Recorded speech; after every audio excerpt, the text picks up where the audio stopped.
અમદાવાદના અલગ અલગ વિસ્તારમાં નજર ચૂકવી ચોરી અને લૂંટ કરતી છારા ગેંગના 2 આરોપીને પોલીસે ઝડપી લીધા।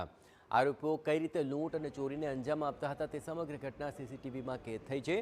આરોપી આંગણિયા પેઢી પાસે રેકી કરી તેઓ પોતાનો ટાર્ગેટ નક્કી કરી લેતા, જે બાદ ઓછી ભીડભાડવાળી જગ્યામાં ગાડી સરખી નથી ચલાવતા અકસ્માત કર્યો છે એવા અલગ અલગ બહાને ભોગ બનનારને રોકવામાં આવતા।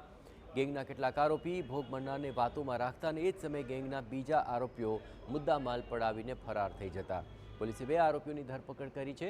આરોપીઓ પાસેથી 12.33 લાખનો મુદ્દામાલ પણ જપ્ત કર્યો છે।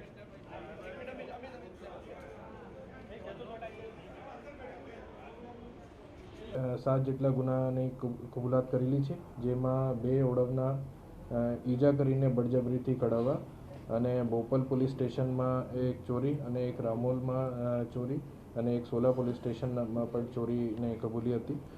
અને એની અંગ ઝડતી દરમિયાન ટોટલ 8 લાખ જેટલા કેશ અને 2 ચોરસા ચાંદીના જેની કિંમત 2.5 લાખ રૂપિયા છે અને એ ચોરી અને લૂંટના સામાન જેને કે એલએનકી અને હીરાકડી જેવું ટૂલ્સ એ પણ મળેલા છે। પોલીસ તપાસમાં સામે આવ્યું કે આરોપી ચોરી કરતા પહેલા બાઇકના નંબર બદલી અલગ અલગ જગ્યા પર મૂકી રાખતા અને ચોરીને અંજામ આપ્યા બાદ કપડાં અને બાઇક બદલીને ફરાર થઈ જતા। આરોપીની પૂછપરછમાં 7 ગુનાનો ભેદ ઉકેલાયો છે। એલિસ બ્રિજ, રામોલ, સોલા, ઓઢવ અને બોપલ સહિતના વિસ્તારોમાં આરોપીએ ચોરીને અંજામ આપ્યો હતો।